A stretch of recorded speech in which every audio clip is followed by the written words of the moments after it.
Always make it work. Easy to. We have fun. Director Gloria Gray. Director Tommy Favai. Here. Director Desi Alvarez. Here. Director Scott Houston. President Don Deere. Here. We have a quorum. With the audience who are able to do so, please rise as we have the pledge of allegiance.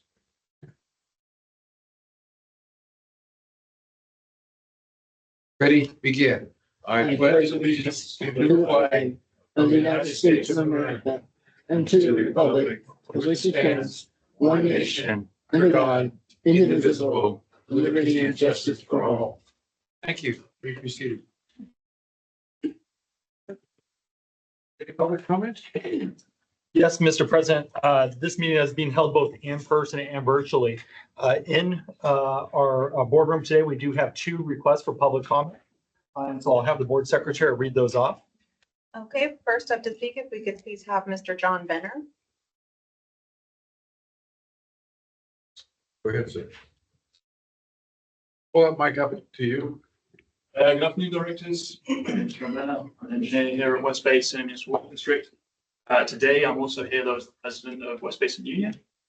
I'm sure you're aware, West Basin staff unionized last summer with ASME Local 1902. It's the same local that represents Metropolitan Water District, WRD, many other water agencies in Southern California. Here at West Basin, we represent all staff below supervisor level. I want to stand up here today to formally introduce myself and the union, and also to provide an update on contract negotiations. We began negotiations in September when we presented our initial contract proposal to management. Since then, negotiations have gone well, although a little bit slower than we would like. So far, we have tentatively agreed 4 of the 12 articles. The negotiations have slowed as we come to discuss the union's proposal for annual pay increases in line with other agencies, and a return to the previous teleworking arrangement that staff approved worked successfully after COVID. Both sides are working diligently, and we hope to see some movement soon so that we can ensure that new changes are fully budgeted for in the new fiscal year, and also so that the district's hardworking staff have a solid contract they can rely on for years to come. We're just hoping here that district management does the right thing and supports staff's efforts for a better workplace. Thank you for your time today, and if you have any questions about the union process, please feel free to reach out. Any questions? Yeah. You have a question? No. Thank you, Mr. Benner. Next up to speak, we will have Alan Shanahan. Good afternoon, President Deere, members of the board, many of you I'm familiar with from Metropolitan Water District. Thank you for your service on that board as well as this. I am Alan Shanahan. I'm the president of ASME Local 19. Sorry, am I good? Yeah. I'm here today just to introduce myself, say thank you very much for your strong support of your members and employees who are turning out numbers to make their union strong and show you how much they support their union. While the work of organizing is just the initial phase, now we're in a phase where we need to get that first contract done. So we encourage management to work collaboratively with our members to make sure that their union can get their first contract in place. It is critical that this agency also remain competitive with other agencies.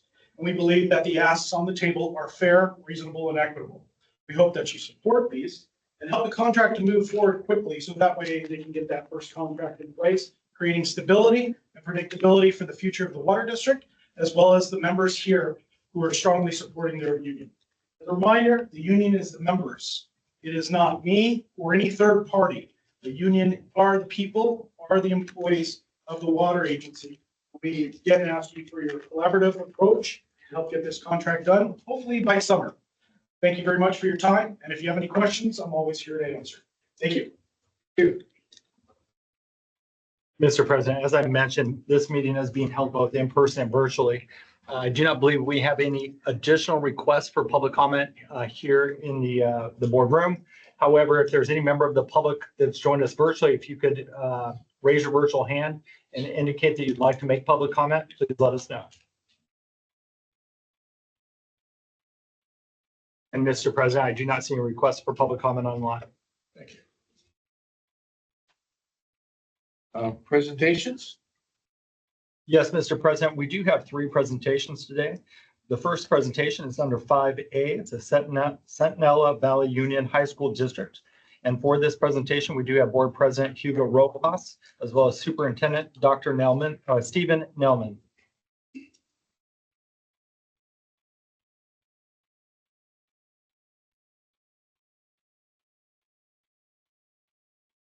Afternoon, President Deere, Board of Directors, staff, West Basin Municipal Water District, and those in attendance.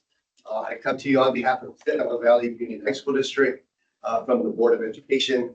In my proud 25th year serving in the combined district, began in Hawthorne School District, and I recall Gloria Gray, Honorable Gray, serving in Englewood Unified School District. So we have memories that connect. I know Director Deere, you've been passionate in education as a school teacher, and I've seen IBW at the schools mentoring our kids.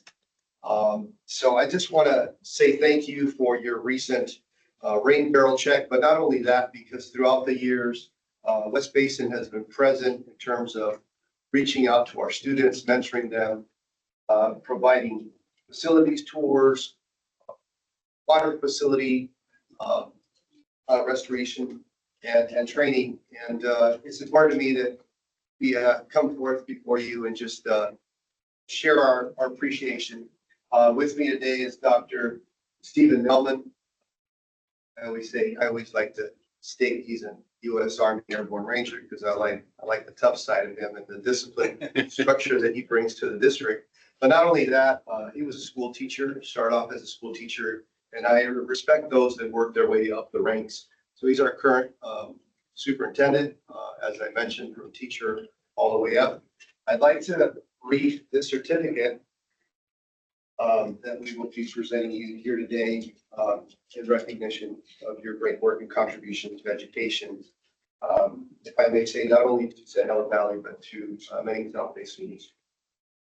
In grateful recognition of your steadfast support and partnership in advancing educational opportunities for students of the Centinela Valley Union High School District, your continued commitment to sustainability, community engagement, and investment in our schools has made a lasting and meaningful impact on our students, families, and educators. We sincerely appreciate your leadership and dedication to serving our shared community. At this time, I'll pass on the microphone, if I may, Mr. Chair, to our superintendent, Dr. Nelson. So I think President Rojas said pretty much everything, but I would like to say thank you. As he said, 25 years ago, I started in the school district as a teacher, as a biology teacher. I taught biology, marine biology, and AP environmental science.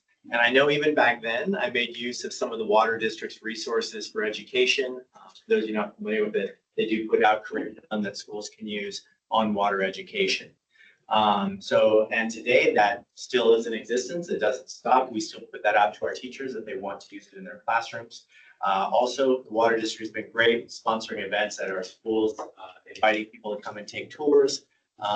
We have an environmental science academy. We have marine science academy, and I know that they've taken advantage of those tours sometimes. So again, just want to express our thanks and gratitude to the water district for being as involved as you are in education, making sure that our students and future residents in the water district are aware of what the water district does and the importance of the water district to the community. So again, thank you.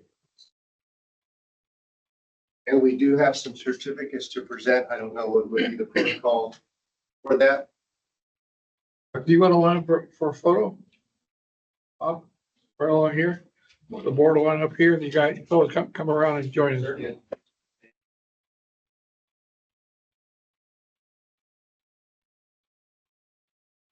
Be right. You got it?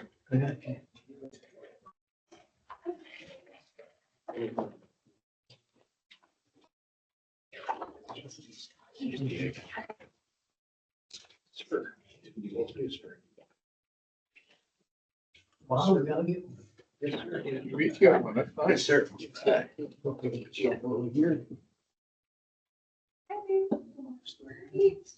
All right. Three, 1, 2, and 3. 1, 2, 3. I'll take one this way. 1, 2, and 3. Great. Thank you. Thank you. Thank you very much.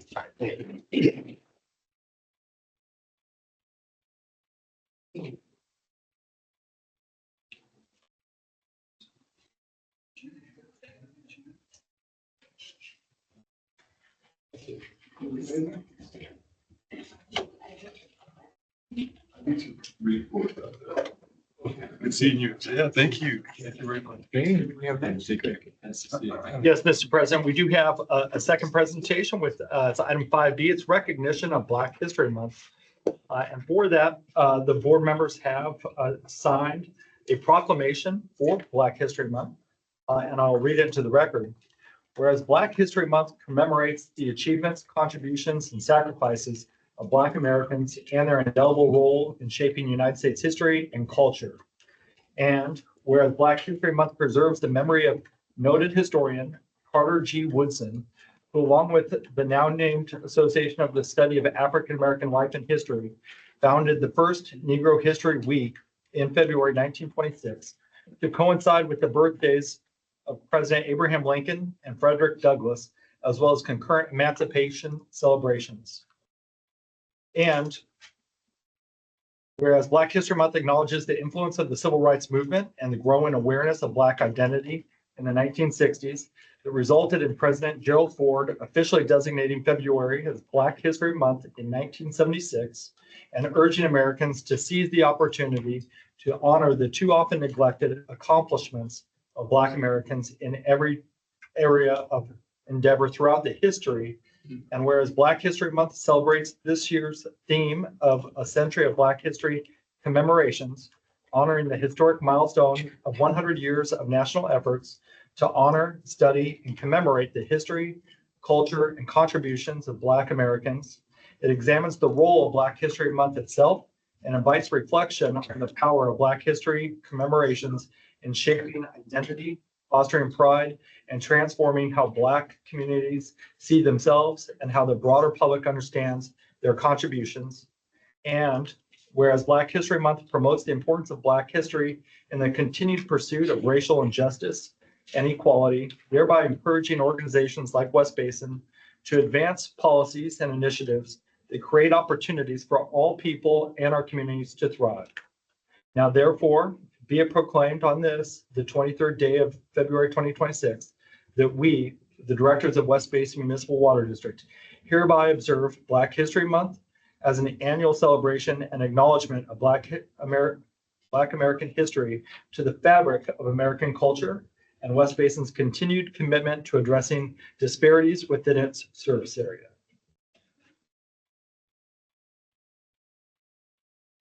There's someone who's going to receive it today. We will work with our board president and the board of directors to identify a receiver. Can I say a couple of words? We're in. I just want to recognize the fact that we are acknowledging Black History Month and the contribution that African Americans have made to this country, especially in this period of time. And it's very worthwhile to keep in mind that that effort needs to continue and keep on going, that it is not over. As a matter of fact, every once in a while you think you've made great strides and then you realize you've taken a step backwards, all the more reason for focusing on that effort. And we're kind of living in one of those periods, so I just want to keep that in mind.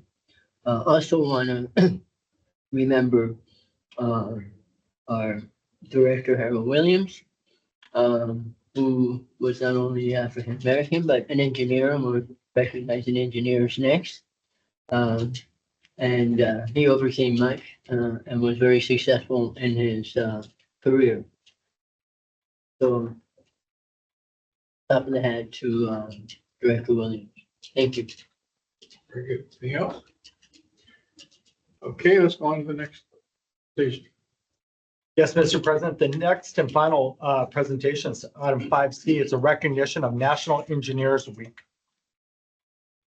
So I shall read from the proclamation from the West Basin Board of Directors for the 2026 National Engineers Week, which shall serve February 22nd through the 28th of 2026. Whereas National Engineers Week was founded by the National Society of Professional Engineers in 1951 and is celebrated each year in conjunction with President George Washington's birthday, as he is generally considered to be the nation's first engineer. And whereas National Engineers Week is dedicated to ensuring a well-documented, diverse future engineering workforce by increasing understanding and interest in science, engineering, and technology careers. And whereas National Engineers Week is one of the largest STEM events of the year in the United States and is observed by a coalition of more than 70 engineering education and cultural societies and more than 50 corporations and government agencies. And whereas National Engineers Week focuses on this year's theme of Transform Your Future, celebrating the vital role engineers play in creating innovative solutions, fostering community development, and shaping opportunities for the next generation. It encourages inclusivity and diversity in the field, as well as emphasizes engineers' impact on building a better tomorrow.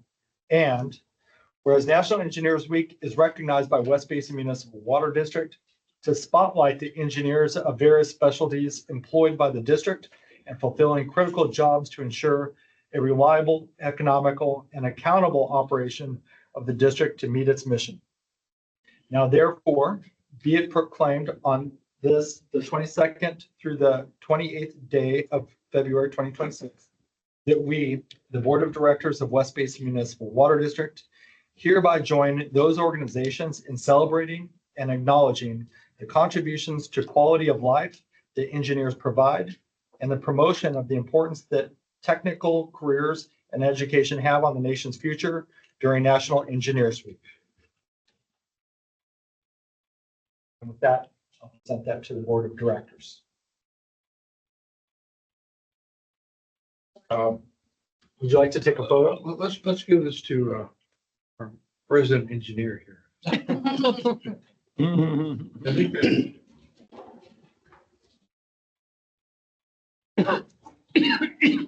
Thank you. Okay. It is worth noting that we have several of our members of West Basin's engineering team here in the boardroom. And it's easy to say that West Basin does have, in fact, the greatest staff within the water industry, but always worth mentioning the contributions of West Basin's engineering and operations team. All the engineering people, please stand.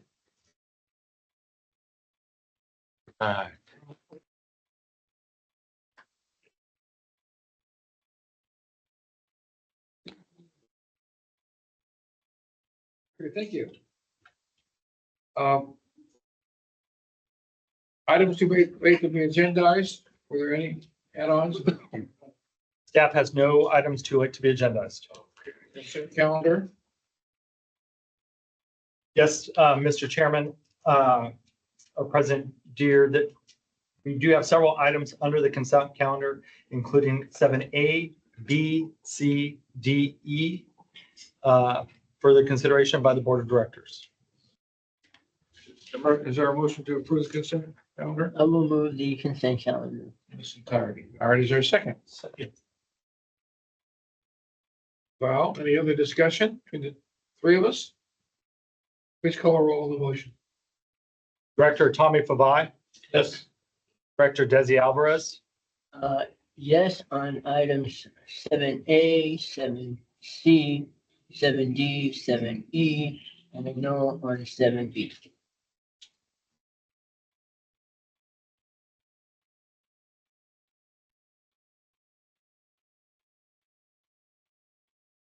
And President Don Deere. Yes, on the consent calendar in its entirety. Worth noting, with three board members, items 7A, C, D, and E have passed. 7B fails by a vote of 2-1. Yeah, I'll just chime in. In the municipal water district law, unfortunately, you have to have a majority of the membership board to pass a motion, resolution, or ordinance. So it's not just a majority of the members that are present. In few certain circumstances, that's the case, but for other actions, like filling a vacancy and a few other things, but for regular course of business, it's gotta be a majority of the membership. Keep us informed. Okay, so Director Deere, traditionally I always just vote no on, the, How item, about an abstention? What is that? but You need 3 affirmative votes. you need 3 Thank you. affirmative votes. And I don't want to hold this up. Normally my vote is just always a protest vote since I don't support that program. But I will reconsider my, vote today. All right, in the interest of teamwork, we In will the interest record of, the change in your vote to positive. so is that acceptable or permissible? I think we'll have the record reflect that you change your vote to aye and that the motion consent counter carries all of it with the majority unanimous 3-person vote. Noting that in the effort of maintaining our collegiality and teamwork. We'll make sure that's noted in the minutes. Okay. So now we're on item 8, action calendar, and each one of these is individual items, I think, right? That is correct. What's 8A? President Deere, item 8A is a ratification of the 2026 Standing Committee appointments. For this presentation, we do have Desiree Quintero, our Manager of Administration, Board Secretary. This item begins on packet page 91. Good afternoon, members of the board. As noted, ratification of 2026 Standing Committee appointments begins on packet page 91. West Basin Municipal Water District's Administrative Code, as it relates to the president's duties and powers, states that the president will appoint members of all standing board committees, and these appointments must be ratified by majority vote of 3 of the board. The current 2025 Standing Board Committee and proposed 2026 appointments are as follows. Engineering and Operations, 2025 appointments were Chair Desi Alvarez, Member Tommy Pavai, Alternate Gloria D. Gray. The 2026 proposed appointments would remain the same. For Finance and Administration, 2025 appointments were Chair Scott Houston, Member Tommy Pavai, Alternate Desi Alvarez. The 2026 appointments would remain the same. For the Public Information and Education Committee, 2025 appointments are Chair Tommy Pavai, Member Scott Houston, Alternate Desi Alvarez. The 2026 proposed appointments would be Chair Tommy Pavai, Member Scott Houston, Alternate Donald L. Deere. For the Water Policy and Legislation Committee, 2025 appointments, Chair Gloria D. Gray, Member Donald L. Deere, Alternate Scott Houston, and the 2026 proposed appointments would remain the same. For the Ethics Committee, 2025 appointments, Chair Donald L. Deere, Member Scott Houston, Alternate Desi Alvarez, and the 2026 appointments would remain the same. In addition to the standing board committees, the board president may also appoint representatives to other organizations, including CalDCEL, Santa Monica Bay Restoration Commission.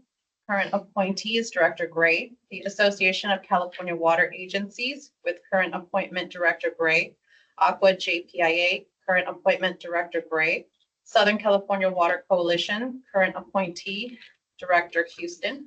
And lastly, the board president may also appoint members to West Basin's ad hoc committees, including the City of Los Angeles ad hoc, current members being Director Gray and Director Alvarez, the West Basin and Water Replenishment District Partnership ad hoc, current members being Director Houston and Director Alvarez, the West Basin Facilities Operations ad hoc, with current members Director Houston and Director Alvarez, and the West Basin Headquarters Building Relocation ad hoc, with current members Director Gray and Director Alvarez, and the West Basin Division 1 Vacancy ad hoc, with current members Director Gray and Director Deere. These appointments would also remain the same. With that, I would like to read the recommendation that the board consider ratifying the 2026 Standing Board Committee appointments as proposed by President Donald L. Deere. Thank you. Any suggestions or questions or No comments? questions or comments, Go ahead. move the motion. All right, Move the Second. recommendation. Second that was. Moved and seconded to approve the recommendations of the chair. Any further discussion? All right, let's call a roll. Director Tommy Fabai, Yes. Director Desi Alvarez, Yes. President Don Deere. Yes, and with 3 votes, the motion passes and all these appointments are approved. Okay. Mr. President, that brings us to item 8B, 8B. and it's a action item to retire completed ad hoc committees. For this presentation, we have Desiree Quintero, our Manager of Administration and Board Secretary, and this item begins on packet page 93. Yes, thank you, EJ. The ad hoc committees are intended to be used for items of district business that are not long-term issues warranting a standing committee. Oftentimes, an agency uses them for discrete items such as compensation committee or surplus property committee. Unlike standing committees, ad hoc committees are intended to be formed when needed on an ad hoc basis and dissolved after the completion of the task or achievement of the objective. The existing West Basin ad hoc committees, which have completed the task or achievement of the objective, are Division 1 vacancies and facilities operations. Staff recommends that the board authorize retiring these committees. If a need arises in the future for an ad hoc committee to address a particular issue, an ad hoc committee can be formed at that time. With that, I would like to read the recommendation that the board authorize the general manager to retire the Division 1 vacancy and facilities operations ad hoc committees. Thank you. All right, sure. That's the recommendations. Is there a motion? I'll move that the board direct the retirement of the Division 1 vacancy ad hoc committee and the facilities operations ad hoc committees. Second. Second. Okay, and the motion is also made with thanks to the members of those committees. Please call roll. Director Tommy Fabai, Yes. Director Desi Alvarez, Yes. President Don Deere. Yes, and the motion passes. All right. Item 8C. Yes, Mr. President. Item 8C is a contract award for financial audit services. This item was presented by at the Finance and Administrative Committee, and the Finance and Administrative Committee did move this action item forward without a recommendation. For this presentation, we do have Wendy O'Kelly, our Chief Financial Officer, and this item begins on packet page 95. Thank you, EJ. Good afternoon, President Deere and Board of Directors. Item before the board today is to award the contract for financial audit services to a firm determined to provide the best overall value for West Basin. As you know, a properly performed audit is fundamental in the public sector. It does protect the integrity of our financial reporting, ensures compliance with regulatory requirements, and it also helps maintain the public's confidence in the district and also its elected leadership. Just to give you a little bit of background, the Government Financial Officers Association, also known as GFO, does recommend that public agencies enter into a multi-year agreement for at least 5 years, and then thereafter look for a full and complete competitive solicitation process to encourage the rotation and maintain independence. The initial 5 years is to obviously to have efficiency in the process and then also continuity. So where we're at today, we do, as a reminder, we did extend with our current auditor an additional year due to my arrival with the district. So there was a time where we were in the middle of the final audit, the interim audit, and instead of going out to RFP at that time and disrupting the service of the district, we went ahead and extended an additional year with Rogers, Anderson, Lloyd and Scott firm. So that was 6 years, and now we're at the RFP process. So what we did is we submitted the RFP back in November of last year to our procurement platform, OpenGov. It did run for 4 weeks. Initially, we received 1 proposal, so we did extend that deadline into late December to basically broaden our participation in the RFP process. By the revised deadline, we did have a full 9 complete proposals for evaluation, and staff identified 3 primary deliverables in that RFP. And I'd just like to go over each one of them. And one of them is the ACFR, also known as the Annual Comprehensive Financial Report. This is not only for the district an award-winning document, but it's also a critical document relied upon by grantors and also financial institutions and credit ratings who review this report every year. When we issued the RFP, not all the firms agreed on the process of the ACFR, submitting a full draft to the district. Some of them would submit the financial reports and the district would be responsible for compiling the draft data. Then moving on to the other deliverable, which is for the state's controller report, also known as a financial transaction report. This is a mandatory filing that's under Government Code 53891 and then also Government Code 12463. It's also published on the state controller's website. And this one as well, not all firms were able to complete this deliverable. So they did not bid on that. They weren't able to provide the service to the district. And then the last deliverable is the single audit report. And this is required to ensure that the federal funds that the district does receive are expended in accordance with the uniform guidelines from the federal regulations. So again, on this one, all the firms were able to meet this criteria. So we did take a couple of things in consideration, and by we, I mean the evaluators for this RFP. There were 3 independent evaluators, myself, the accounting supervisor, Stephanie Clemente Finley, and then also our senior accountant, Jose Flores. And so what we were tasked at this point is, could all 9 firms technically perform an audit? And the answer is yes. Basically, they have the credentials, they have the qualifications, and they did all represent the capacity to be able to perform a full and complete audit for the district. So however, we did wanted to look at consistent with best practices, that also pricing is not the sole determination factor for RFP for auditing services. We wanted to look at the deliverables that we asked, as well as some of their other areas, which is the security of our financial documents. So is there availability, or logistically, are they available to the district when we are doing the field audit? So some of the firms that did respond, their field audit would be conducted primarily remotely, as some of them were in outer areas like Bakersfield, Concord. There was one from the Philippines. So there was just different varying responses of how they would perform the engagements.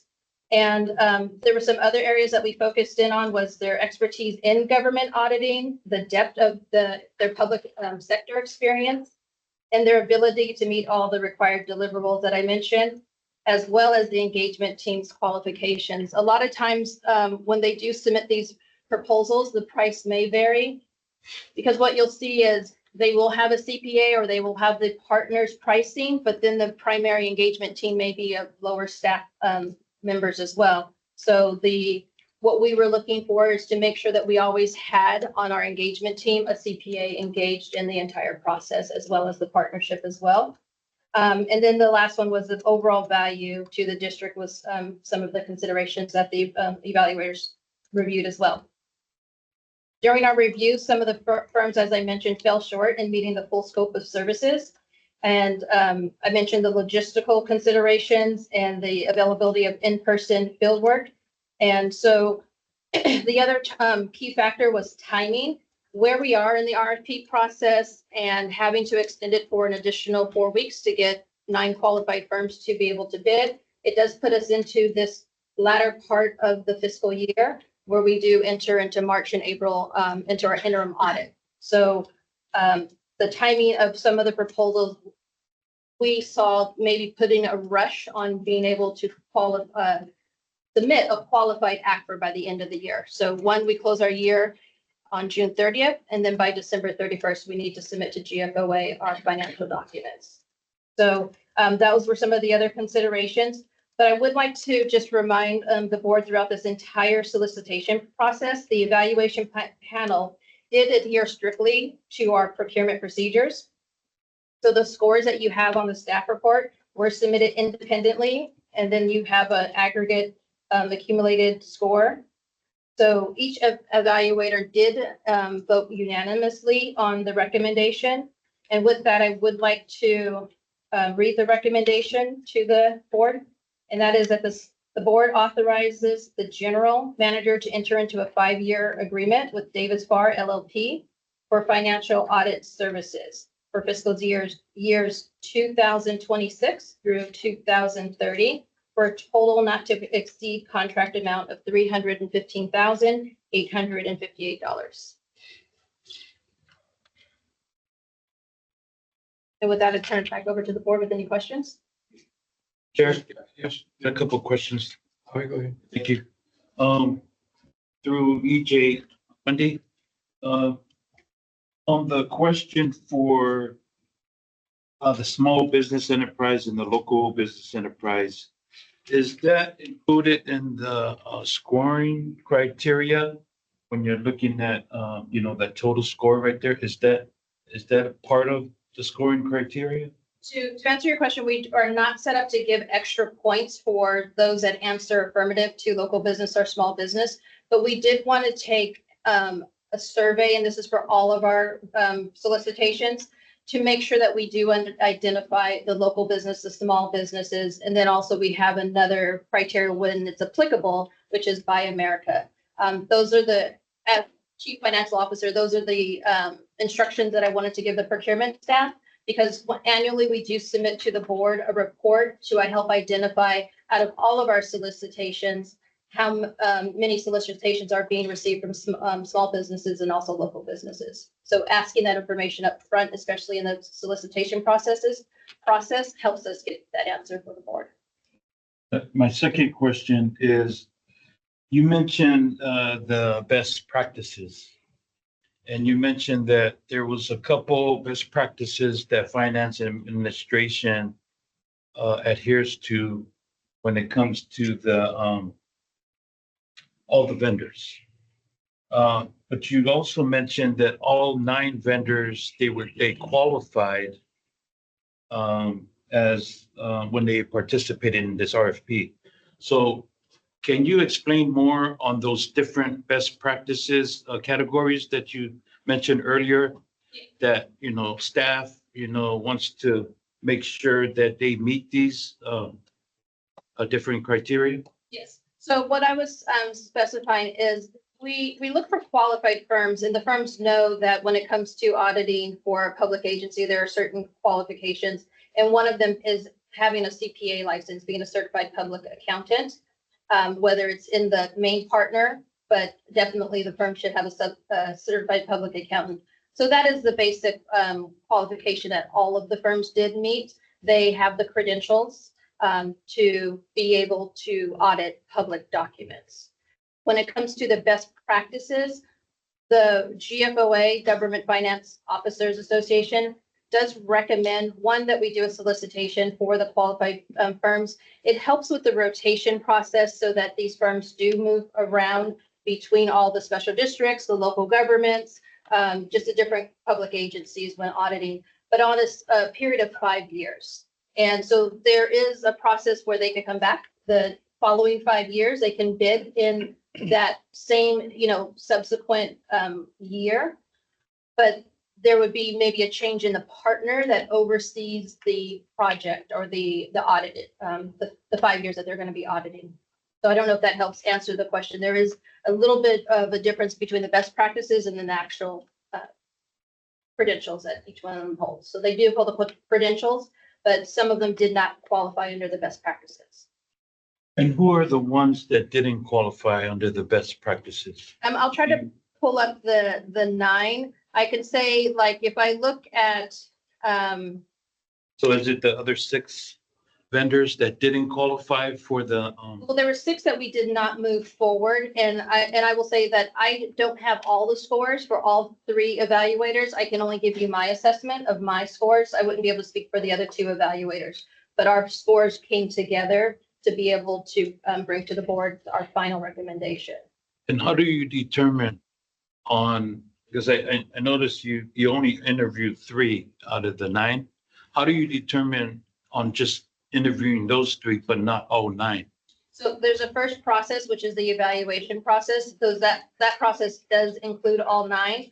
And again, the 3 separate evaluators they review the actual proposal, the RFP, the scope of services that was submitted. So we're looking at the deliverables And one, the deliverables was the ACFR. And as I mentioned, there were some firms when they returned in my review, they had specified within their deliverable that they would take our ACFR to the financial documents and deliver us a list of documents or schedules is the best way to say it, but not the actual draft documentation that we submit. The draft documentation that we also provide for the board is with the notes and the explanations, and there's a section that we call the transmittal or the MD&A. There's other aspects of the actual the ACFR that we were looking for the firms to be able to submit. So depending on which one of the 9, some gave us the affirmative that they can do that all the way through to the draft, and some did not do that.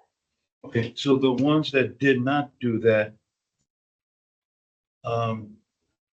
that was determined by the 3 people that said, you know what, we're not gonna interview these folks because they didn't meet the ACFR It wasn't best practice. It wasn't exactly that. There are 20 different points of evaluating. So they may have received a lower score for that aspect of not being able to have one of the deliverables or all of the deliverables. So it depends on how each one of the evaluators scored them and out of 20 different points of evaluation.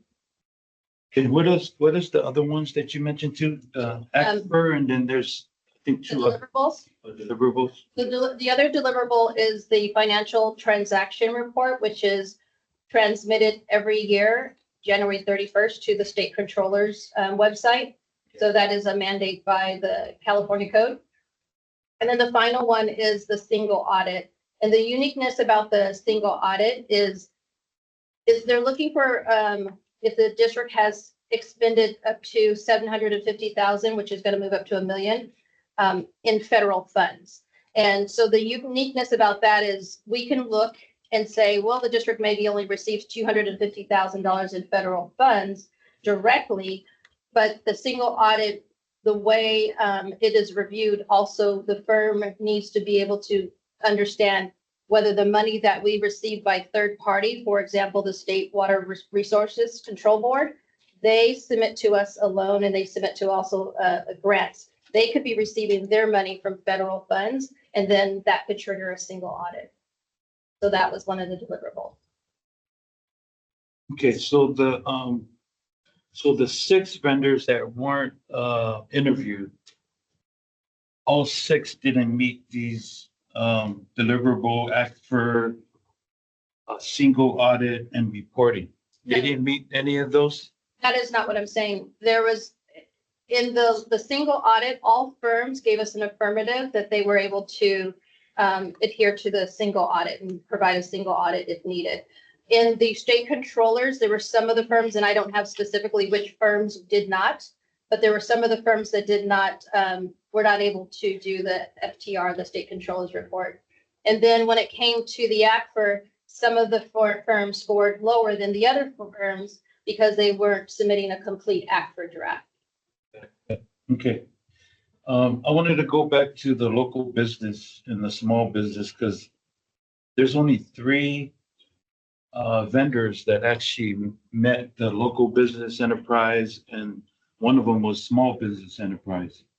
Now, the local business enterprise, the last 2, I think, is Vasquez and Company and Wins Inc. Now, when it comes to them being a local business enterprise, did they meet the when you mentioned that there's other vendors that are from the Philippines, or they don't work locally, but they're working remote from the Philippines or other areas. Did that play a factor? The local business enterprise, did that play a factor since they already have a local business when it comes to having someone that's there, auditing or, single auditing or meeting these local requirements that you can go and pick up the phone because they're local. So did that make any difference in your evaluation? It did not directly make a difference. I think where we were looking at more was the engagement process. And what I mean by engagement, for each one of those deliverables, there is a fact finding, I guess, process. And so a lot of the times we submit our documents to them, like our trial balance, we would submit to an auditor. I'm just speaking in general, how the process goes. From there, they will do a sampling to ensure that the overall information that we're sending them is accurate. For example, that we're booking revenues where revenues should be going and expenditures where expenditures should be going and not in the reverse direction.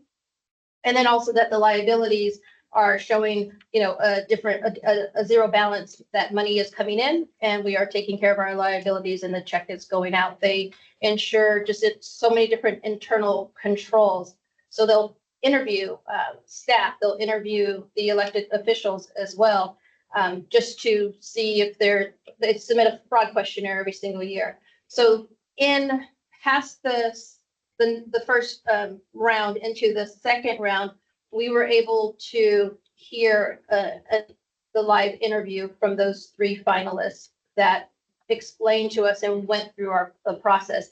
And as detailed and document the sensitivity to the documents that we deliver and transmit, some of them through a secure portal, some of them through email. A lot of it is, giving copies of checks and just different sensitive information. We did find that having an engagement that was more in person and less remote was one of those key factors that we would want. That doesn't mean that it was a local business or a non-local business. All of these local businesses, when you pull up the document, like for Vasquez, they actually gave us a City of Glendale business license. And then Wenz, I believe, was the one that provided a City of Long Beach business license. So they consider themselves local, but not within the service area. I can give you an example of one of the firms. They did tell us during their process that one of the senior auditors that would be on our engagement, if we selected them, lives in Lakewood. And then another one of them said that their auditor lived in Long Beach area. So there's still a local,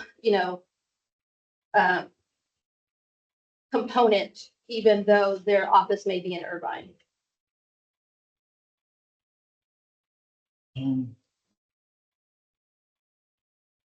Chair?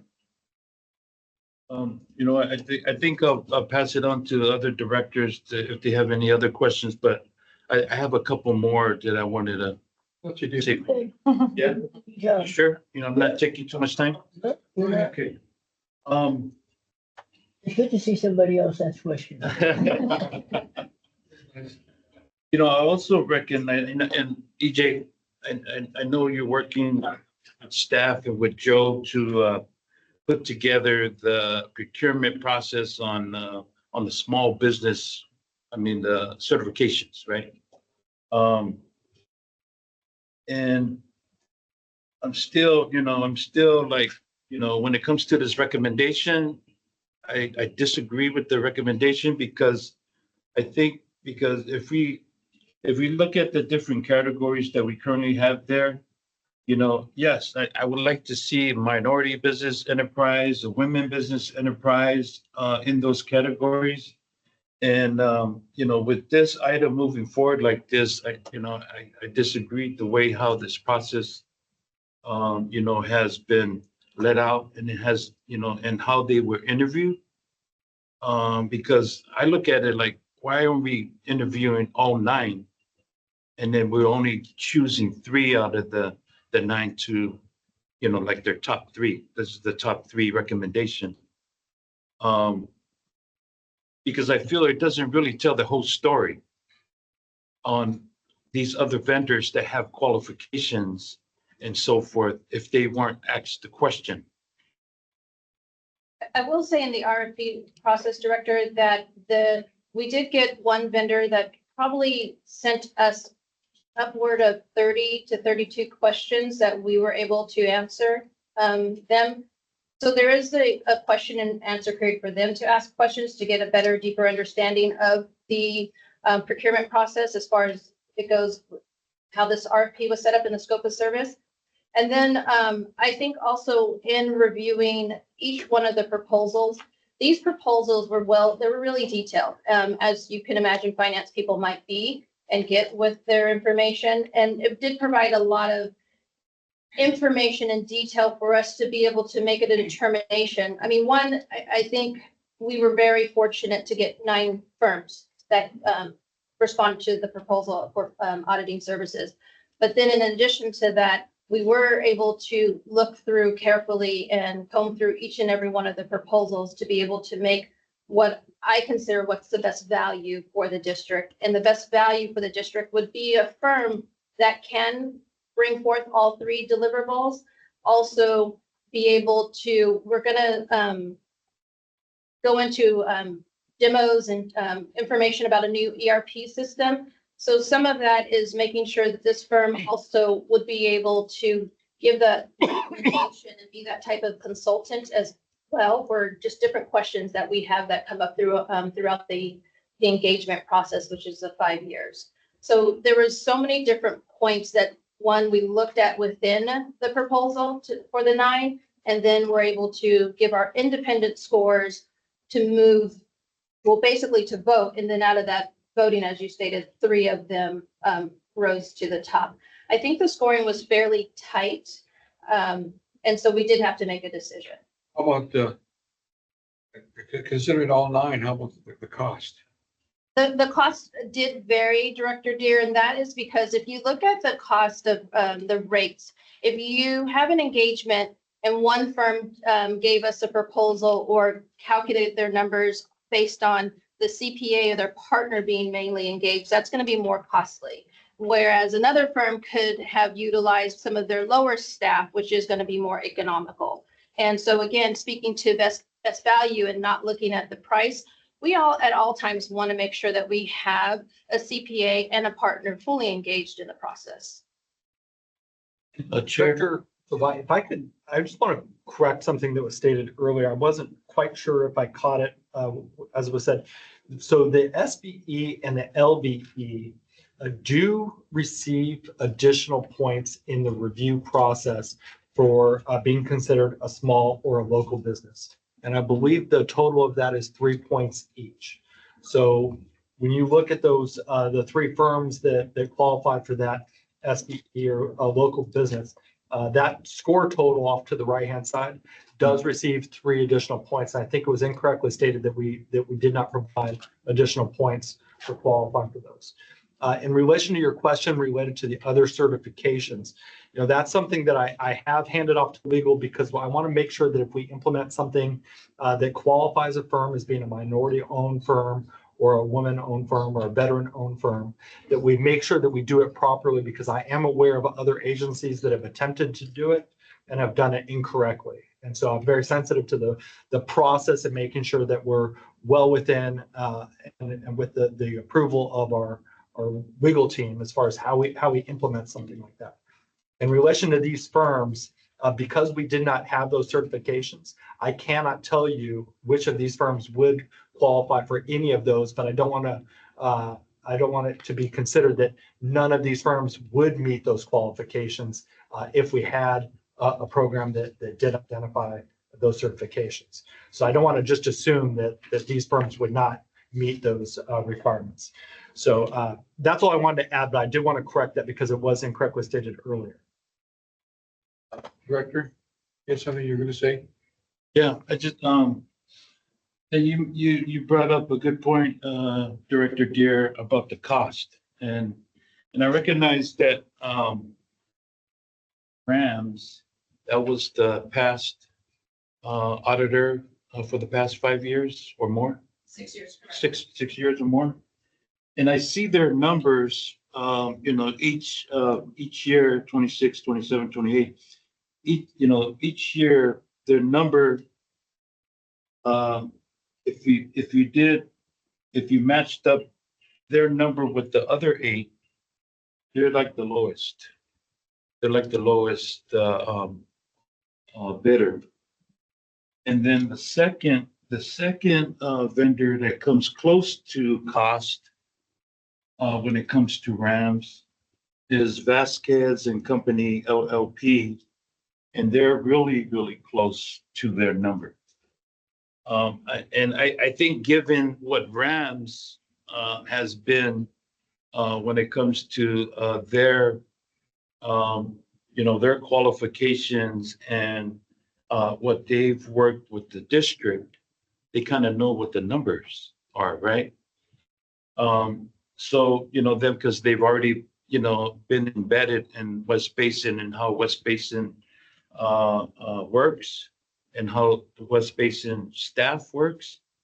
And my second question, have you had any problems with Rams when it comes to meeting any of these best practices or any other criteria that you currently have on the RFP? Have you Yes. had any problems or any issues with Rams? Sure. I wouldn't say that I had any problems with RAM. The only, there's two things with RAMs. When we reviewed the or the proposals that were submitted, RAMs was one of the ones currently, and then also in the proposal where we did specify that we wanted one of the deliverables was not able to deliver. So some of their pricing is based on, they didn't price something that they weren't able to deliver. So they excluded that state controller's report from their proposal.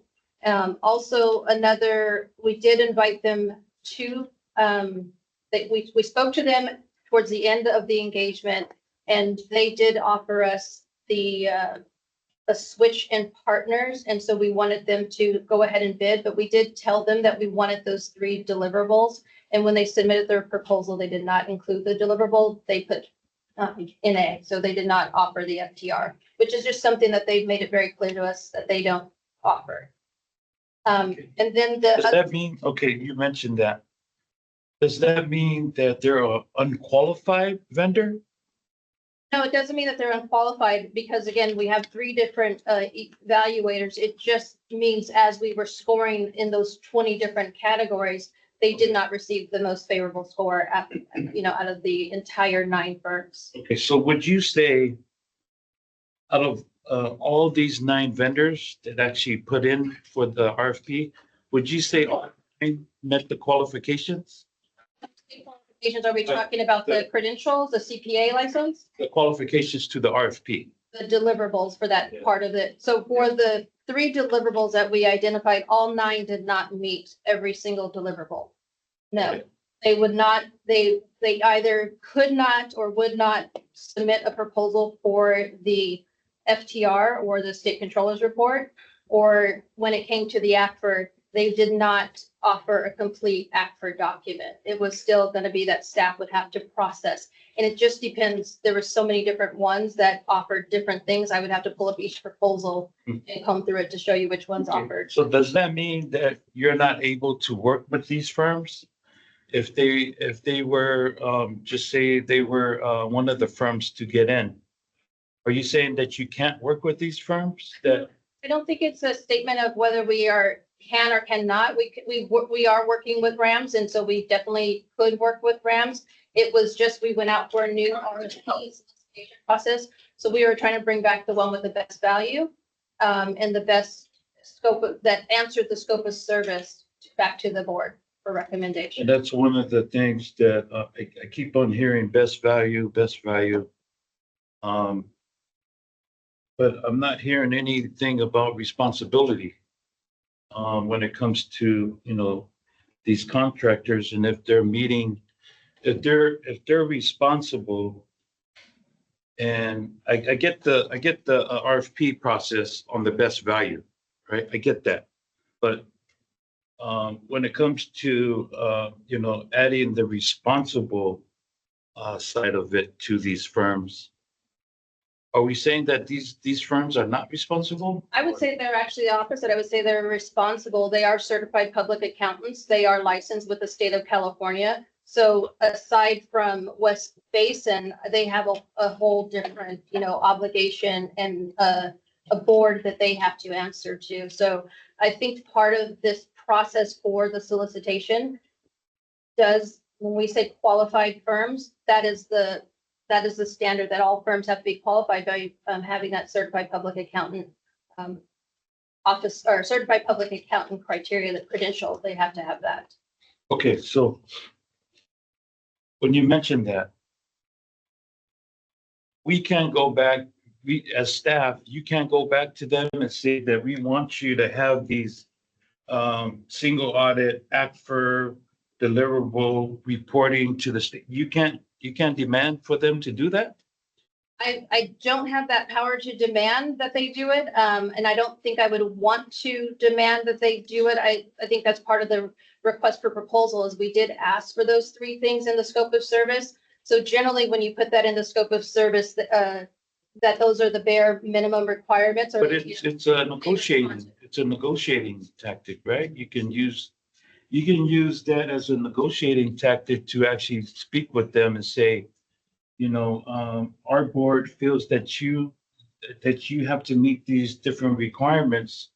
So we want you to sharpen your pencil and come back to us and tell us that you can meet these. And if you don't meet them, okay, that's fine. But I'm just saying, are we using every opportunity to, when it comes to these things that are best practices that you bring up, are we giving the rest of these vendors those opportunities to say, hey, and I understand you, the full interview of 6, you didn't do a full interview with the 6. I understand that, but if you were to go back to the full 6 and say, this is what our board is authorizing. We need for you to step up and meet these criteria, but there's 4 or 5 criteria. And you use it as a negotiating tool to see what the, what their number would be, what their number is going to change. And if it does change, and then that's fine. If they say no to you, and then that's fine too. And then we can move on. But I'm saying, are we putting any more resources into this RFP to actually reach out to the other 6 and say, I know you said NA on your application, but I need more information from you on single audit, ACFR, deliverable, and reporting. Are we doing that? Or? Again, Director, I think for the deliverables, we did put out that we did want to receive their bid and their proposal for those 3 items. During this engagement, when I first came on board, that was something that I started February 10th. The financial transaction report was due January 31st. Immediately, I asked if the auditor was completing that, and the answer was no, they don't. They did not engage. They did not submit the engagement. So when I renewed for that 1 year, I did ask that particular auditor, Rams, if they can go ahead and include the financial transaction report. That was something that they said they do not offer that service. So when we submitted the RFP, we wanted to be clear that we wanted those 3 services offered to the district. It is better for the CPA to put those numbers to the state controllers board than for staff to make a typo or to misinterpret the numbers, since the auditor is currently working with those exact same numbers. So when we submitted that RFP, that was one of the 3 deliverables that we did ask for. And in this case, the example that you brought up for Rams, if I can recall, did not submit a proposal for that item. And Director Favai, first of all, I want to thank you for your questions and clarifications on this. I did want to let you know, because we have staff throughout this building paying very good attention and close attention to this. I did ask Gabby Ramos to join us today. I hate to ask her to join the table here because a couple of things that she noted during your questions that I think would be very helpful. No, you can have it. Is this your first time presenting? Okay. And I would like to say before Gabby presents, just for understanding, it is a very interesting spot that I'm at because I do have procurement and contracts under me, but I also had to follow the rules of procurement and contracts for my solicitation process. So she will have more information for you. So before she speaks, if Director Favre is finished, if he's not, then I would. Yeah, I still have a couple more questions, but go ahead. Jesse. So, I'll have some more questions, but just clarification. You issued the RFP. And the first time around, you had to extend solicitation because you only got one proposal. The solicitation was extended, and it was just an extension. Were there any further clarifications in the other terms of the requirement? There were no additional, No modifications, just no modifications, correct? we've extended it from February 1st to April 10th, or whatever the dates were.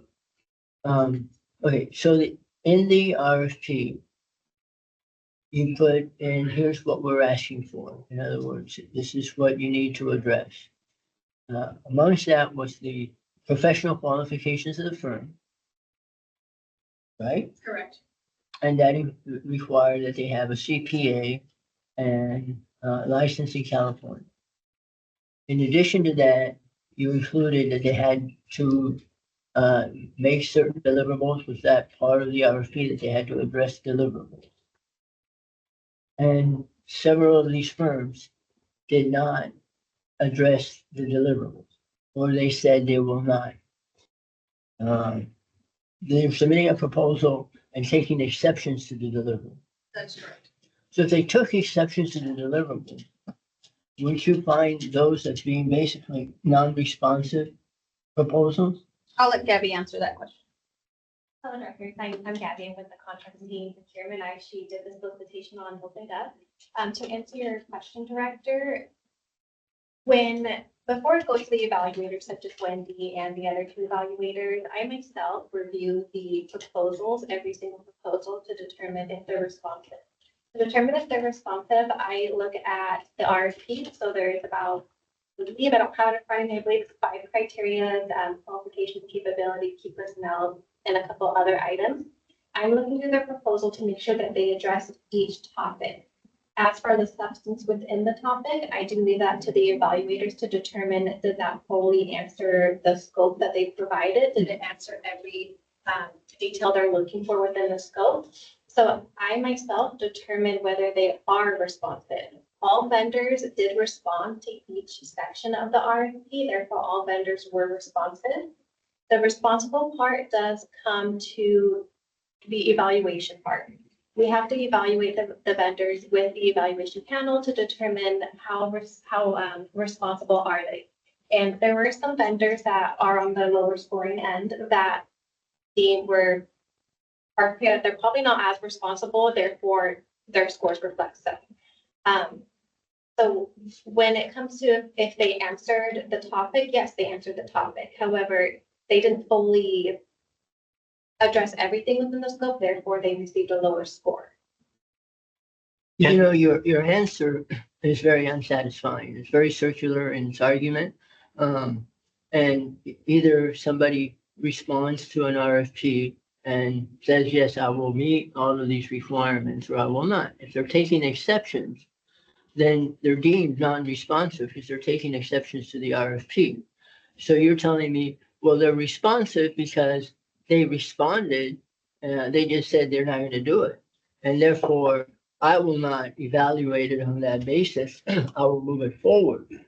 And then that puts everybody in, well, they may be responsive, they're not. They're either are or not. This is not your. Doctor, I feel bad because I asked Gabby Ramos to join us because I wanted to address a couple of the questions that I thought she had procedurally some information for.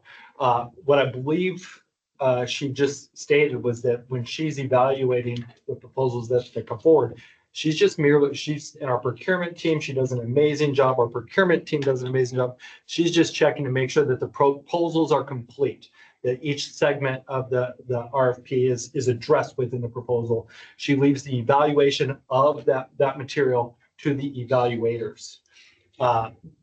I don't want to cut your questions off. I know that you're asking for additional more information. I think that would be best for our CFO to answer when it comes to the criteria and the evaluation of that within the proposal. When I asked her to come join us, and this is something that I was not aware of, actually, was within our SBE, women-owned, veteran, and minority-owned businesses do classify as small businesses per federal standards. And so in order to get that 3 points, you merely need to check that box and then they review that material and they evaluate it from there. But that's how that SBE portion works. And I don't know if you have anything else to add to that, because I think that that's where Director Provide is trying to figure out how, your vision for West Basin, how is it working and where it's not working. And so I wanted to make sure that we at least get you that information today, aside from the action that you're considering. But do you have any questions? I don't want to put Gabby on the spot here. As I mentioned, this is her first time presenting here before any committee or board. And so I just wanted her, as I was texting and going back and forth, to make sure that you have that information. Yeah, I got a question for you. So, you mentioned that all 9 vendors were deemed responsive. Okay. And then you mentioned that, the vendors that scored really, really low, like, Price Page at 55.3, Wins, Inc. at 57.3. They just didn't, they put NA or something on some of their questions, or? No, so none of the proposals necessarily said NA or no, we're opting out of that. None of the proposals contain that. It's more so when you read it, and I would say this might be better answered by the expert who written the scope of work, is how they answered their question, like in an interview. Did they really answer my question? Can they truly perform this job based off of their answer? That's more so what but none of the vendors said, no, we're not doing it. Yeah, Director Provide, that's the part that I'm trying to do a better job of clarifying, is that Gabby Ramos would not be the one to evaluate and come up with that score. The issue area experts, the project manager and the panel, they're the ones reviewing the content of the proposal, and they are responsible for the scores. I'm glad that you came out and spoke, because that was one of the questions that, one of the main questions was that all 9 are responsive. Correct? Okay. Yeah, that's the only question I had for You Gabby. want to make a motion on this item? Yes, I have one more question to Wendy. Okay. Wendy, before you started with West Basin, was the RFP for this solicitation, was the RFP prior to this solicitation, was it the same conditions and questions and stuff, the prior RFP? Like, say for instance, when the RFP went out for ramps 5 years ago or 6 years ago, was there any additional things that were added to the new RFP that went out for the same financial audit services? I started the RFP myself, and then because of workload, I gave the task to my accounting supervisor to finalize. I will say that the only thing I wanted to make clear, and I can't recall the direct answer word for word if it was exactly the same. I would say no, because I tend to make modifications based on my experience and what I feel the district needs during my time with the district. That we did want to make sure that it was explicitly understood that we were looking for 3 deliverables in its fullness and complete package. And I think my supervisor just responded. Oh, and with those deliverables that you're mentioning, that was added, that was like a new added thing to this RFP solicitation? It was not new and it was not added. I just wanted to make it very clear in our scope of service that we were looking for those 3 items to be priced out. Okay, all right. I'm glad that you mentioned that, because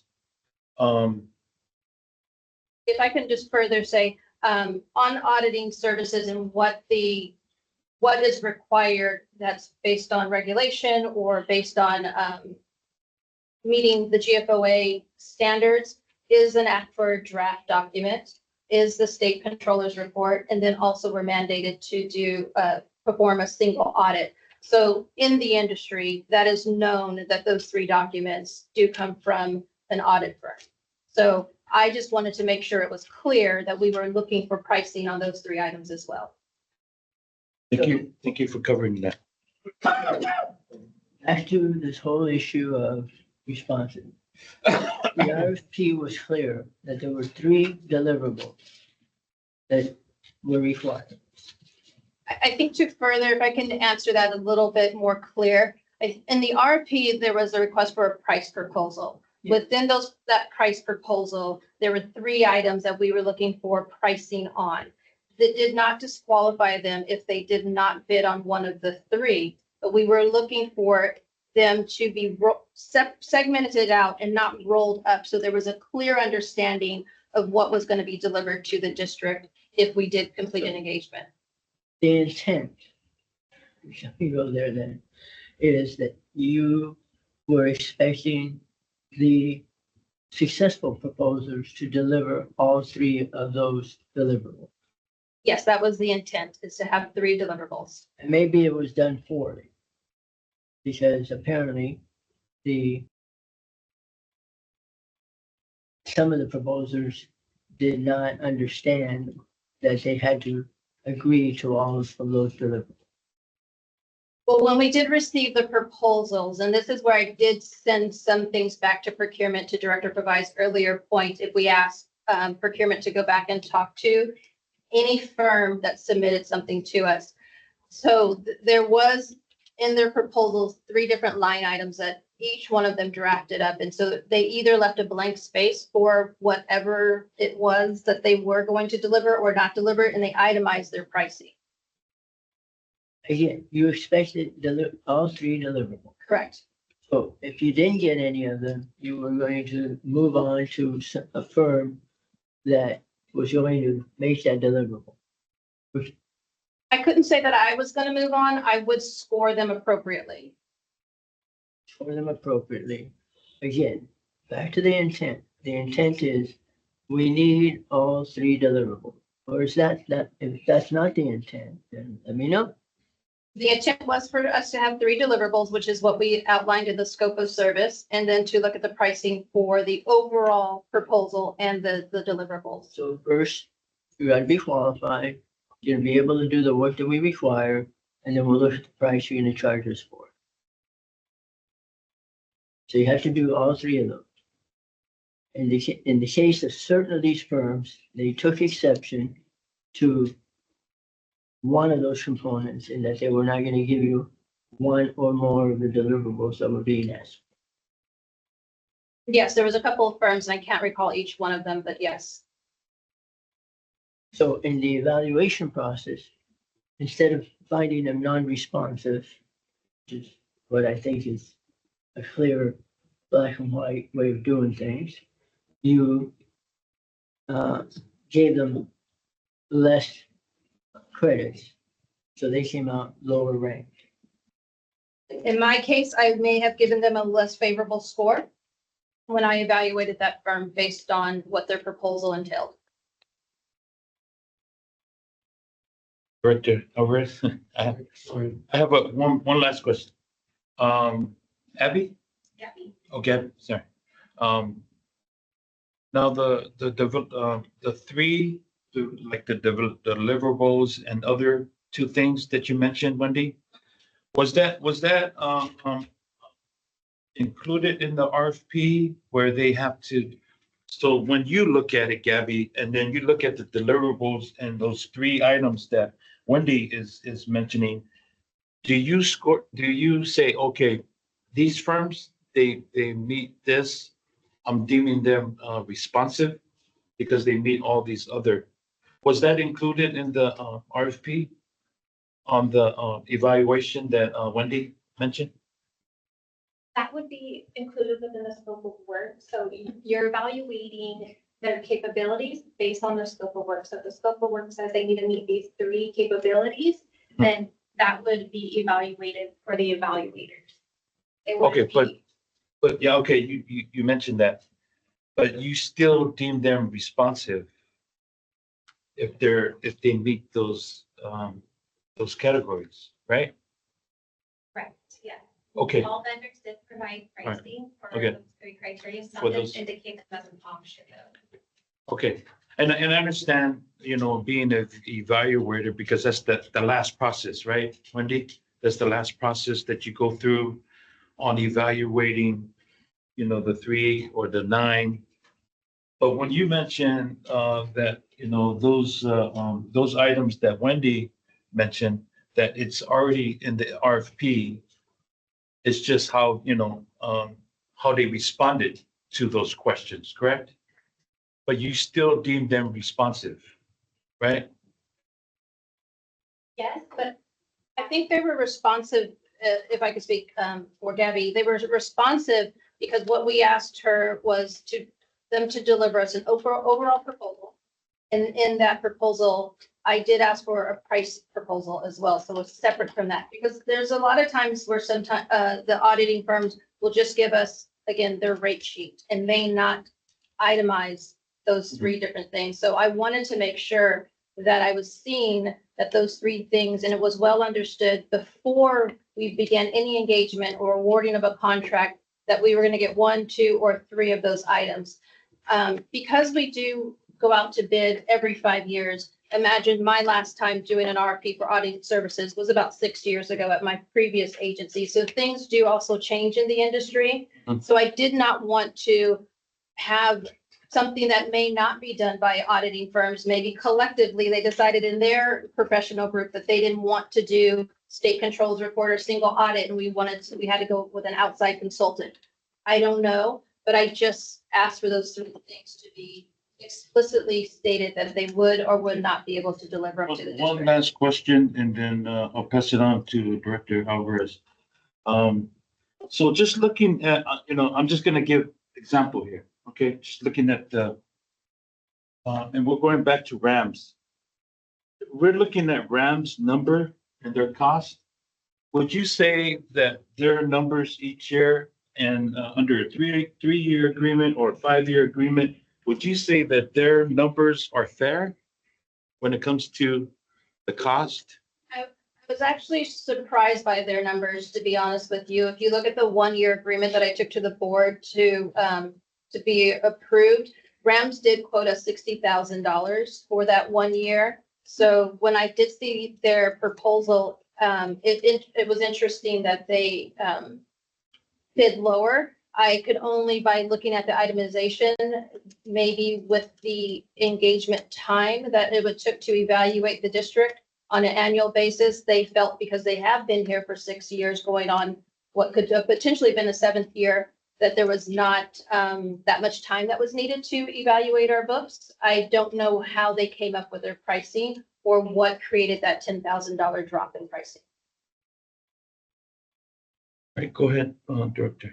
Come back to if it's responsive or not. We asked for 3 specific deliverables. Yes or no?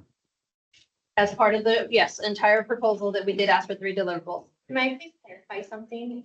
To be deemed responsive, my colleague sent me the criteria. It's their qualification, capability, experience, reference, and key personnel, technical approach, and methodology.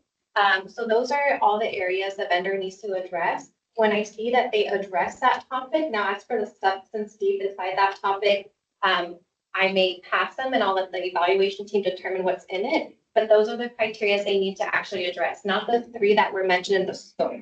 The 3 mentioned in the scope does not determine if they're responsive. It determines if they're responsive. I understand that. And that's a separate issue now. But back to, I write a scope of work or specification for the program or project out on the solicitation process and expect all of my specifications to be met.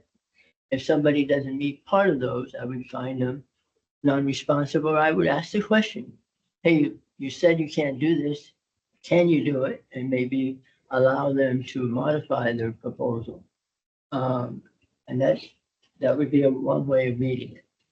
If they're not able to meet that, and those are requirements that were set and other parties all met them, then the parties that didn't, in my opinion, are not meeting the intent and the requirement of the solicitation. So back to, you specifically asked for 3 deliverables. I don't know how many firms, I assume at least the 3 firms that are being ranked as the 3 highest ranked firms, all agreed that they would make those deliverable. Then some number of the other 6 firms, or maybe all other 6 firms, did not agree to all 3 deliverables. They may have agreed to 1 or 2, but not to all 3. Is that correct? Or what's the range? There was a range, to answer your question, yes, there was a range of the other 6 that did not meet it, 1 or the other 2 deliverables in fullness or in a partial of the deliverables.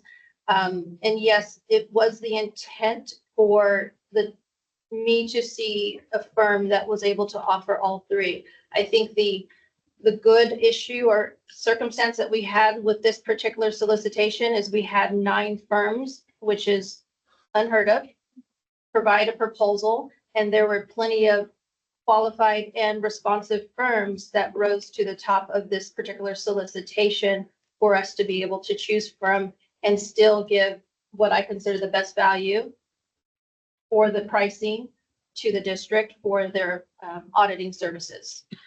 So, and the one firm that keeps coming up, Rams, which was our current auditor, they took exception to 1 of the 3 or all 3 deliverables. To one of the 3 deliverables, they did take exception to, and that was the state controller's report, which is a very sensitive document that its continuity wise goes better from the auditor to the state controller's office. Also, I did misspeak. I said 60,000. Their 1-year agreement with us was 85,000. So their drop in price was 35,000. But yes, they did not meet all of those 3 deliverables, to answer your question. Again, I would expect that if we're gonna award a contract, that all the firms that are being considered for award are gonna meet all of the requirements. And the 3 that are on the staff report all 3 meet all 3 requirements. And the other 6 do not. To some varying degree, yes, that is correct. So, in my opinion, and the way I look at it, they are non-responsive, Understood. okay? Notwithstanding whatever other arguments I'm hearing, they are not addressing the content of the solicitation. And if I compare it to a construction contract, we're very specific. And if somebody says, well, I'm not going to deliver that, they can take exception, that can be evaluated. But typically they're just deemed non-responsive because they said, we'll do 7 of the 8 items, but we're not going to do that 8th item. And that's non-responsive. Same thing here. Understand. Okay, so Director Alvarez, can I say Yes. something? So, what I'm hearing, what you're saying, Desi, is that, although all 9 met, they were deemed responsive, all 9. You're saying that, the 3 that they interviewed, are being non-responsive? No. Or, what I'm hearing is only 3 of the 9 firms were willing to make all of the deliverables. The other 6 firms were willing to make 1 or more, but they were not willing to make all 3 deliverables or be capable of making all 3 deliverables. So if I say I need A, B, and C, and you tell me I'll give you A and B, and I go, but I really need C too, just as much as I need A and B, then I'm going to move on. I need somebody who can give me all. And so there are 6 firms that are saying, I will not give you A, B, and C. I'll give you a part of it or none of it. And I've got 3 firms that gave me everything, A, B, and C. So I would move those 3 forward, saying at least they're responsive. Now let's look at how I'm going to rank the 3 of those because they are responsive. The other 6 firms are not going to give you what you need. So, but they're still responsive. If they're not giving me if they're not giving the district what the district requires, how can they be responsive? Some cost is different, is it not? Yeah, there's a cut, yes, but they're still responsive. I mean, this is what Gabby's saying. All 9 of them are responsive. The only extra criteria that Wendy is mentioning, and I heard intent and I heard requirement. So was it, is those 3 items that you mentioned, was that intent to, add more to the 3 that responded well? Was that the intent, or is that requirements for them to, okay, do you meet these 3, the deliverables? Do you meet all 3 of them? If I'm understanding your correct question, Director, for all 9, the intent was that for them to make sure that we also understood as a district what is being offered and what is being asked of the proposers, of the, when they submitted their proposals. So it was to line item and to help us understand if they were going to meet the ACFR requirement, the state controller's report requirement, and then also the single audit requirement as well. And again, in the industry and the standard, these are normal requests. These are not something that we were asking them to do that we would normally do as administration. It is something that the auditors would complete. So. And we're back to, you required 3 deliverables.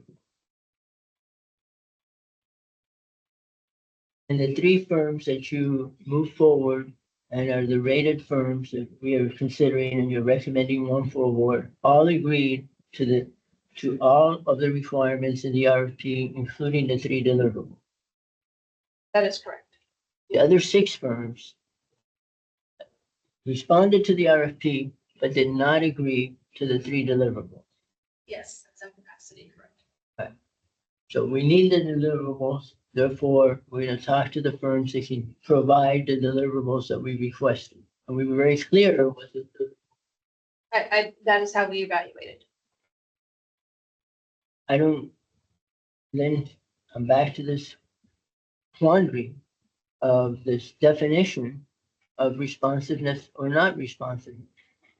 If I do not agree to giving you the deliverables you want, but I'll give you a proposal not responsive to your solicitation, notwithstanding that I submit a proposal that meets all the other criteria, because I'm saying I will do everything, but I'm not going to give you what you need.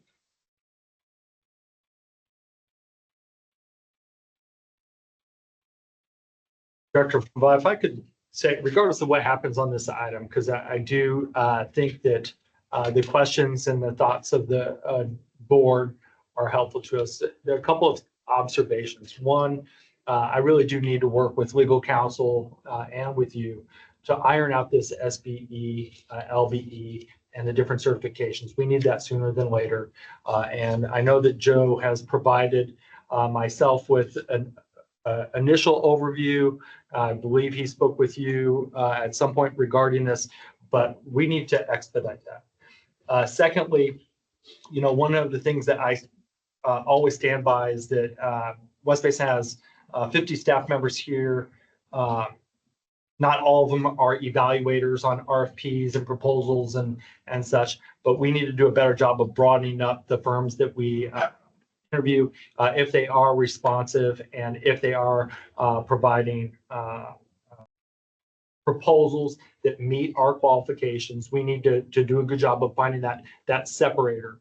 When you get 9 proposals for a team of 3, especially the 3 highest people within our finance department, it's difficult to interview 9 firms for every RFP, but focusing in on those that are responsive and those that are those higher scorers within that differentiator. And by that, I mean, you're looking for that gap between the lower end and the higher end in order to expedite it, but also provide a fair and equitable review of those RFPs. That's something that I'm hearing loud and clear and that we need to do a better job of. And so I will focus in on that and see exactly what we're utilizing to separate that out. In this case, we do have 3 firms that were our highest scored firms. They are all were interviewed. The others were not. And so I do stand by the staff recommendation in this case. But if it's the decision of the board of directors to go in another direction, we may need to look at exactly how we move forward, because the other remaining firms have not actually been interviewed. And under any circumstance, I wouldn't recommend West Basin enter into an agreement or move forward with a firm that we have not actually interviewed. So with this, the three top firms, I think, were highly rated if you look at the review and score, and then of course the interview as well. So I don't know, we're happy to answer any additional questions that you might have, but I did want to state that just kind of hearing the conversation, there's some work on our end that needs to be done in order to smooth this out. I just have a question to staff. You mentioned, is there a timeline on meeting the RFP and getting this approved? Is there a timeline? Yes, Director, there is actually a timeline for starting the engagement for the interim audit. I imagine the firms do have their other clients. And so we're trying to get on their calendar so we can get that initial interim audit, which does occur typically in March, latest April. And then from there, that starts the next process and the next process all the way up until getting that ACFR, which rolls into the financial transaction report as well. Got it. Okay. I just wanted to make a recommendation, Chair, if that's okay. Go ahead. I think that the full board should be involved with this decision, on moving towards a recommendation. I just don't feel, today is the time for us to make a recommendation on this, but I think if we do, I don't know, maybe EJ doing a special call meeting on this item. So we're not waiting like another month to do a board meeting and then have this in front of the board next month or something. If we want to, do a special call meeting to just for this item, I think having the full board to weigh in and understand the process, I think would be key to us making a decision on moving forward, whether it's the recommendation or a different recommendation. But that's my recommendation, Chair. Seems clear, as you, let me just state first, that we can't get 3 votes here. We're just wasting our time to continue the discussion. That's where I'm at. I know we're not gonna get 3 votes. Director Fave has decided that there's No matter who's decided, there's a difference here. he's not gonna support. I'm not gonna support having a special meeting just for this item. I've got enough things to do. The next month is really busy. We've already had some extra meetings that we have to attend to. We have budget workshops and so on.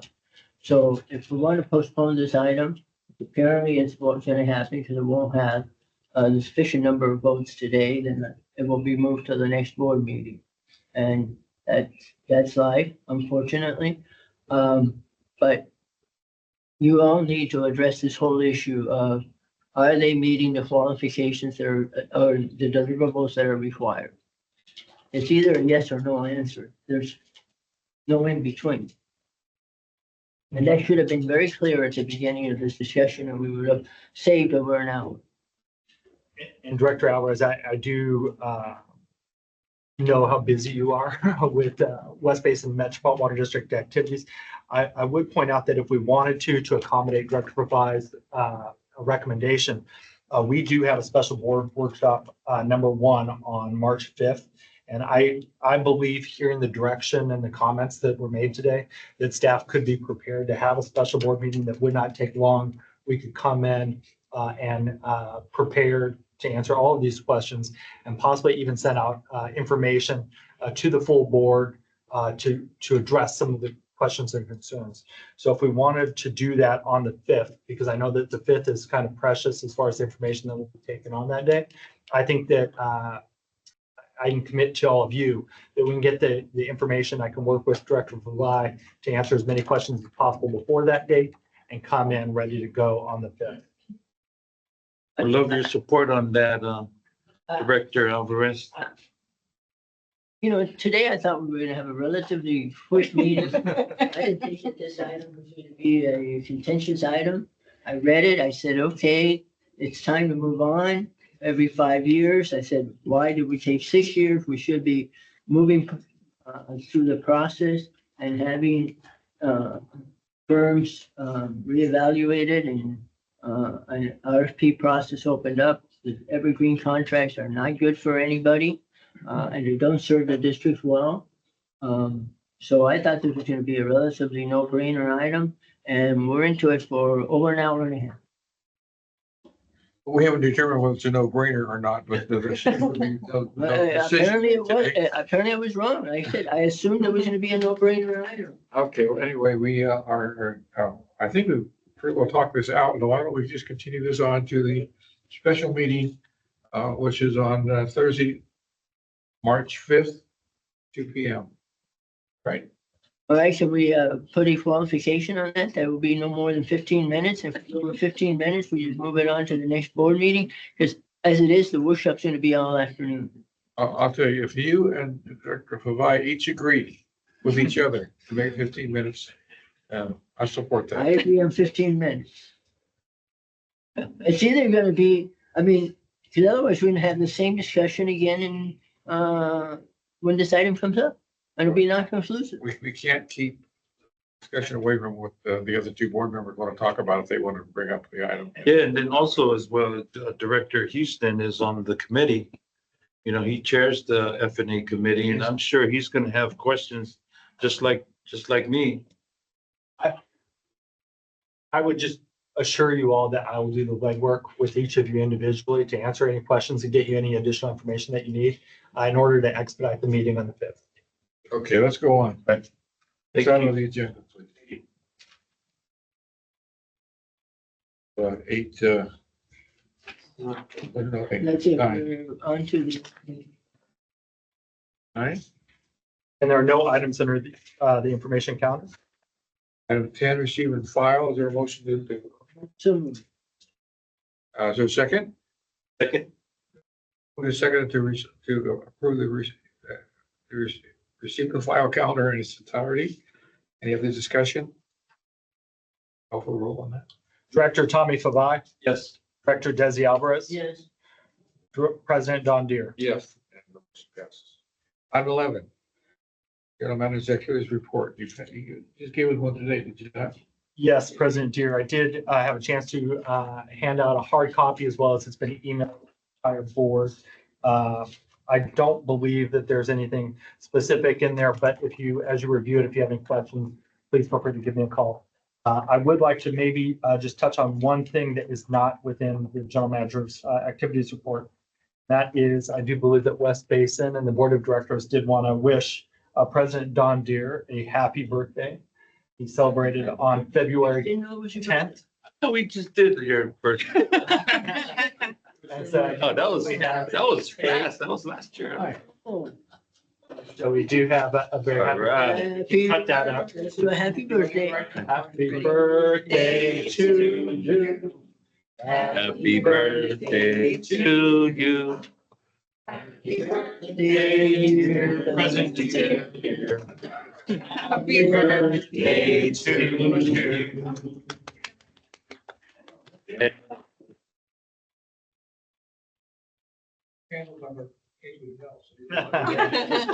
Thank you all very much. President Deere, that brings us to our general counsel's report. I do believe that was sent out to the entire board of directors this past week.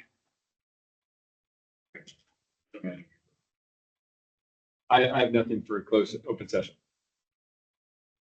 Are we having a closed session today? Yes, we are. Oh, we are, okay. Item 13. Well, is that done after the closed session? No, we typically do it before in order to provide that in a public forum. So AB 1234, reporting compliance, if any board member has anything to report. I don't. Nothing, okay. Item 14. Just comments on the future agenda items. I think we've already talked about one of them. Any others? No comments. Any comments? Yep. Okay, we'll go on then to item 15, the closed session. Has three items on it, right? Correct. Yeah, the board will convene to close session for the three items stated on the agenda. That's it. I think what I should mention now, because when we come back from closed session, most folks will be gone. That when we adjourn today, we'll adjourn in the memory of Barbara Gray Jr., former husband of Director Gloria Gray. Okay, we're now adjourned to a closed session. Thank you.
Am I right downstairs?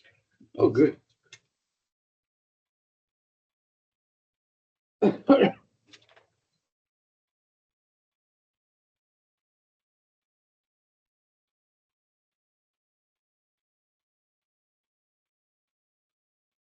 Mr. President, we're ready to begin.